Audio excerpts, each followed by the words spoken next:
A sadhana tântrica traz autorrealização? Sim, Qual adoração em Tantra é a melhor? depende do temperamento. Que papel tem a Kundalini em efetuar a autorrealização? A Kundalini surge de qualquer alvo que você tenha. Kundalini é Prana Shakti, o fluxo vital. Dizem que diferentes divindades residem em diferentes chakras. Alguém as vê no decorrer da sadhana? Elas podem ser vistas se desejado. O caminho para a autorrealização passa pelo samadhi? Autorrealização e samadhi são sinônimos. Dizem que o guru pode fazer o seu discípulo realizar o ser por transmitir seu próprio poder para ele. Isso é verdade? Sim, o guru não produz a autorrealização. Ele simplesmente remove os obstáculos para ela. O ser é sempre realizado. Existe a necessidade absoluta de um guru para a autorrealização? Enquanto você procurar a autorrealização, o guru será necessário. O guru é o ser. Tome o guru como o ser real e você mesmo como o eu individual. O desaparecimento desse senso de dualidade é a remoção da ignorância. Enquanto a dualidade persistir em você, o guru será necessário.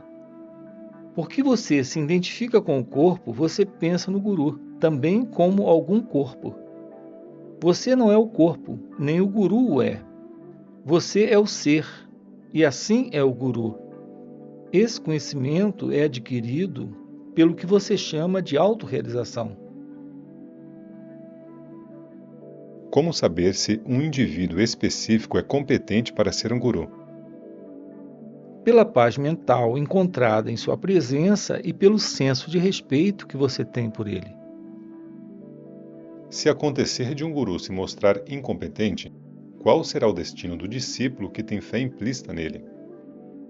Cada um terá de acordo com seus méritos. Quais são as suas opiniões sobre a reforma social? A autorreforma traz automaticamente a reforma social. Limite-se à autorreforma. A reforma social cuidará de si mesma.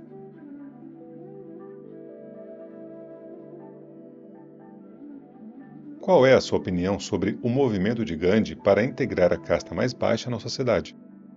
Pergunte a ele. É necessário tomar banho se tocarmos corpos mortos? O corpo é um cadáver. Enquanto se estiver em contato com ele, é preciso se banhar nas águas do ser. Se a Advaita, a não-dualidade, é definitiva, por que Madhvacharya, o principal representante da doutrina dualista, ensinou a dualidade? O seu ser é dual ou não dual?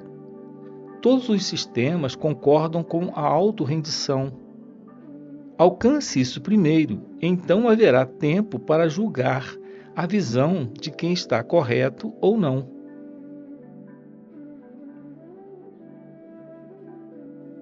Por que você não prega as pessoas para colocá-los no caminho correto? Você já decidiu por si mesmo que eu não prego. Você sabe quem eu sou e o que é pregação? Raspar a cabeça das viúvas entre os brahmanes não é cruel? Isso pode ser perguntado aos Dharma Sastris, aqueles que são bem versados nas escrituras relativas ao Dharma, ou aos reformadores. Reforme a si mesmo primeiro e então veremos o resto.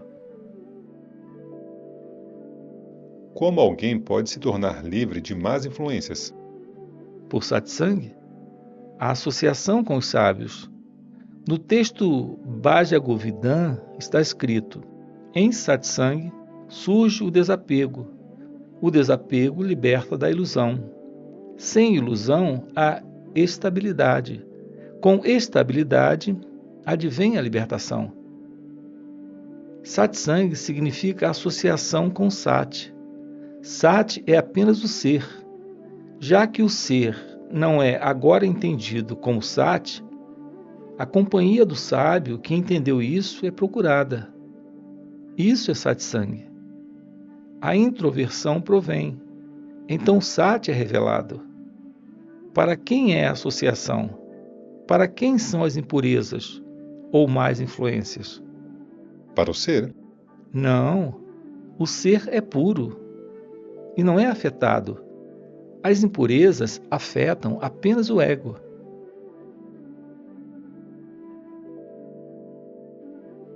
a alma pode permanecer sem um corpo?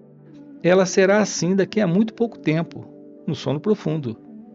O ser é incorpóreo. Agora mesmo ele o é.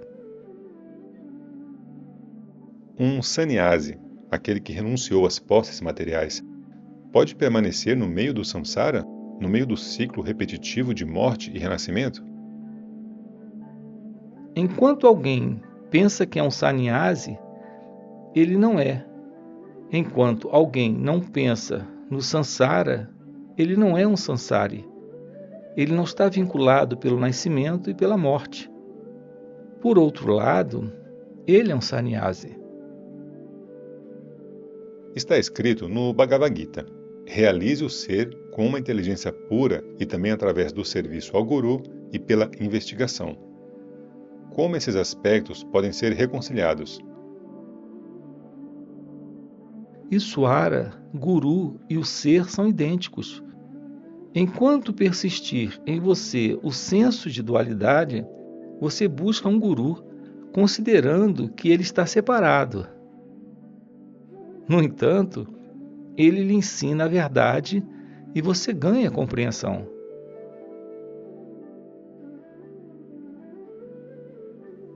Por favor, explique o trecho em que é dito o seguinte: eu, o ser, estou sozinho. Nada é meu. De mais ninguém sou. Não vejo ninguém a quem eu pertença. Ninguém que seja meu. Esse trecho ocorre em diferentes escrituras e livros sagrados.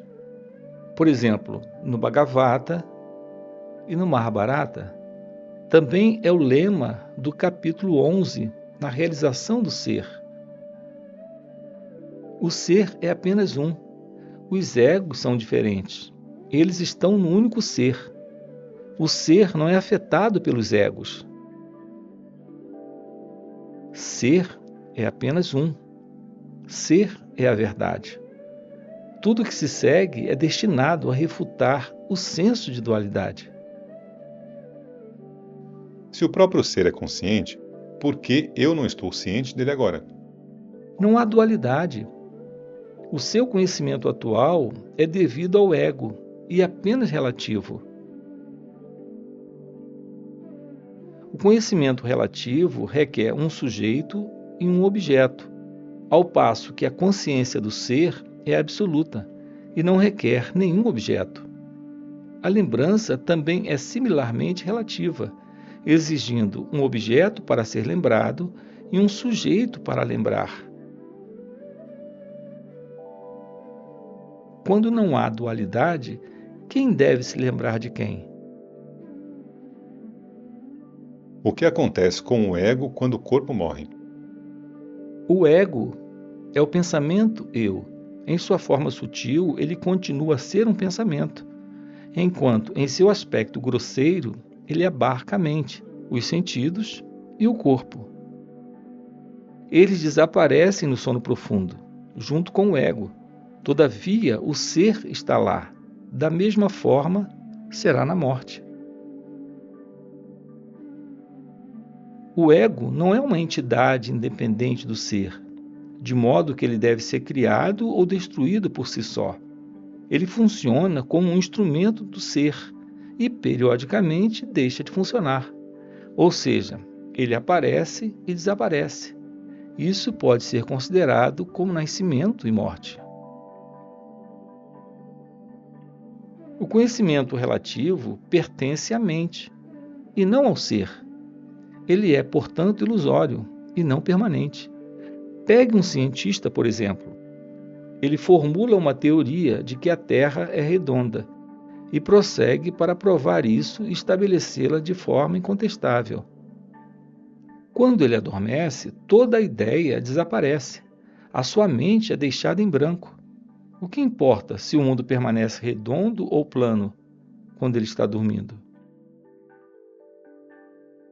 Então você vê a futilidade de todo conhecimento relativo.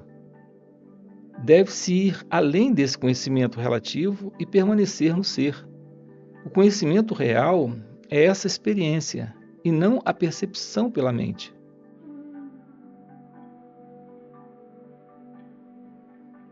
Por que Sri Bhagavan não anda por aí e prega a verdade às pessoas em geral? Como você sabe que não estou fazendo isso? A pregação consiste em montar uma plataforma e discursar para as pessoas em volta? A pregação é simples comunicação de conhecimento. Ela pode ser feita em silêncio também. O que você pensa de um homem que ouve um discurso por 1 hora e que vai embora sem ser impressionado por ele a ponto de mudar a vida? Compare-o com outro que se senta em uma presença santa e parte depois de algum tempo com a sua visão de vida totalmente mudada. O que é melhor, pregar alto, sem efeito, ou se sentar silenciosamente enviando forças intuitivas para atuarem sobre os outros? Além disso, como surge a fala? Existe conhecimento abstrato ou não manifestado. A partir dele surge o ego, que dá origem a pensamentos e palavras sucessivamente. As palavras são, portanto, o bisneto da fonte original. Se as palavras podem produzir um efeito, quanto mais poderosa deve ser a pregação através do silêncio. Julgue por si mesmo. Por que não podemos permanecer em sono profundo sem sonhos por tanto tempo quando quisermos e também ficar voluntariamente nele, assim como ficamos no estado de vigília? O sono profundo continua nesse estado também. Nós estamos sempre em sono profundo. Esse deve ser conscientemente adentrado e realizado nesse mesmo estado. Não há real entrada ou saída nele. Ficar ciente dele é samadhi. Um homem ignorante não pode permanecer por muito tempo em sono profundo, porque ele é forçado por natureza a emergir dele. O seu ego não está morto, e ele surgirá novamente. Mas o homem sábio tenta esmagá-lo em sua fonte. Ele surge repetidas vezes para ele também, impelido pela natureza, isto é, o karma. Ou seja, tanto no Jnani, ou sábio, quanto no ignorante, o ego está brotando. Mas com esta diferença: quando o ego do ignorante surge, ele é totalmente ignorante de sua fonte, e ele não está ciente de seu sono profundo nos estados de sonho e vigília. Por outro lado, quando o ego do sábio surge, ele aprecia sua experiência transcendental com esse ego, mantendo sua atenção sempre em sua fonte. Esse ego não é perigoso, ele é como o esqueleto de uma corda queimada. Nessa forma, ela é ineficaz.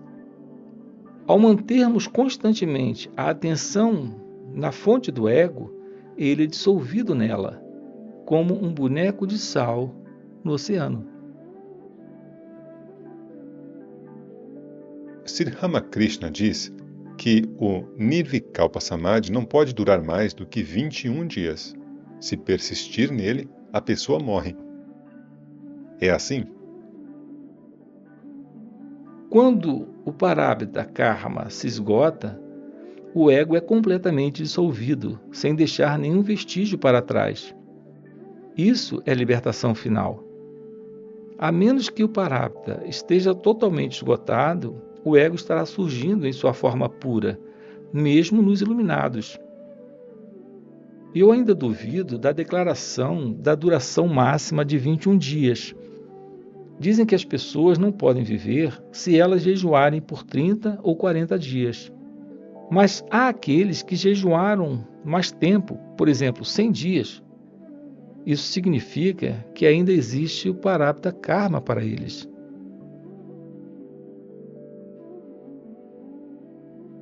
Como a realização é possível? Existe o ser absoluto, do qual brota uma centelha como do fogo. A centelha é chamada de ego. O homem ignorante se identifica com um objeto simultaneamente com o seu surgimento. Ele não pode permanecer independente dessa associação com objetos. Essa associação é a inana, ou ignorância, cuja destruição é o objetivo dos nossos esforços. Se a sua tendência objetivadora terminar, ele ficará puro e também se fundirá na fonte. Isso deve acontecer antes de bons resultados virem. A identificação errada com o corpo é Dehatma Buddhi, ou seja, a ideia de eu sou o corpo. Como erradicar essa tendência? Nós existimos no sono profundo sem sonhos, sem estarmos associados ao corpo e à mente. Mas nos outros dois estados, estamos associados a eles. Se somos o mesmo que o corpo, como podemos existir sem o corpo em sono profundo? Nós podemos nos separar daquilo que é externo a nós e não daquilo que é um só conosco. Portanto, o ego não é o mesmo que o corpo. Isso deve ser realizado no estado de vigília. Os três estados, vigília, sonho e sono profundo, devem ser estudados apenas para se obter essa perspectiva. O ego, em sua pureza, é experimentado em intervalos entre dois estados ou dois pensamentos. O ego é como aquela lagarta que deixa seu apoio só depois de segurar outro. A sua verdadeira natureza pode ser encontrada quando ele está sem contato com objetos ou pensamentos.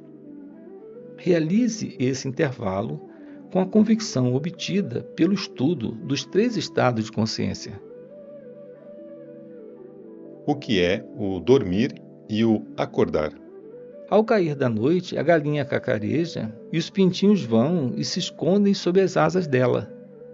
A galinha, então, vai se alojar no ninho com os pintinhos sob sua proteção. Ao amanhecer, os pintinhos saem, assim como a galinha. A mãe galinha representa o ego, que recolhe todos os pensamentos e vai dormir. Ao nascer do sol, os raios emergem e são recolhidos novamente ao pôr do sol. Da mesma forma, quando o ego se mostra, ele faz isso com toda a sua parafernália. Quando ele some, tudo desaparece com ele. Com o que se parece o sono profundo sem sonhos? Em uma noite escura, nublada, nenhuma identificação individual de objetos é possível e há apenas densa escuridão, embora o observador tenha os olhos bem abertos. Do mesmo modo, em sono profundo, o observador está ciente da mera ignorância. Mas o sono profundo é verdadeiro ou falso? Qual é o sentido dessa conversa sobre verdade e falsidade no mundo, quando o próprio mundo é falso? Um cavalheiro Punjabi, um médico de profissão, veio aqui com sua esposa para visitar Sri Bhagavan. Ele estava no salão quando Sri Bhagavan chegou depois do almoço. Então ele perguntou: como devo meditar? Eu não tenho paz de espírito. A paz é a nossa natureza real. Ela não precisa ser alcançada. Os nossos pensamentos devem ser eliminados. Eu tenho tentado eliminá-los, mas não tenho sucesso. O método mencionado no Bhagavad Gita é o único para isso. Sempre que a mente vaguear para longe, traga-a de volta para continuar a meditação. Eu não consigo levar a minha mente para meditar. Dizem que quando um elefante está livre, ele coloca sua tromba aqui e ali e se sente inquieto. Se um pedaço de corrente for dado a ele, a tromba o segura e não fica mais inquieta. Da mesma forma, a mente sem um objetivo é inquieta. Com um objetivo, ela permanece em paz. Mas isso é tudo teoria. Eu li muitos livros, mas não adianta. É praticamente impossível fazer a mente se concentrar. A concentração é impossível enquanto houver predisposições. Elas obstruem a Bhakti também. Leia o texto Quem Sou Eu? Eu o li também. Ainda assim, não consigo concentrar minha mente. Como concentrar a mente? Pela prática e desapego. O desapego é necessário. Prática e desapego são necessários. O desapego é a ausência de pensamentos difusos. A prática é a concentração em apenas um pensamento. Um é o aspecto positivo e o outro o aspecto negativo da meditação. Eu não sou capaz de fazer isso sozinho. Eu estou à procura de uma força para me ajudar. Sim, essa força se chama graça. Individualmente, nós somos incapazes, porque a mente é fraca. A graça é necessária. A prática do serviço devocional se destina apenas a isso. No entanto, não há nada novo para obter.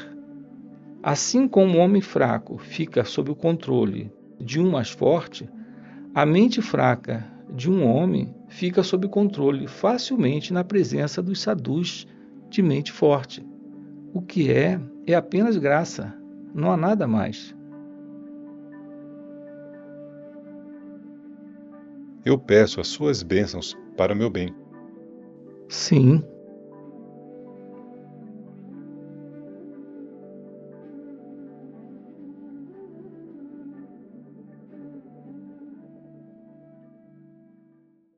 Yoga significa união. Eu gostaria de saber, união do quê com o quê? Exatamente. Yoga implica divisão anterior e união posterior de um com o outro. Quem deve se unir com quem? Você é o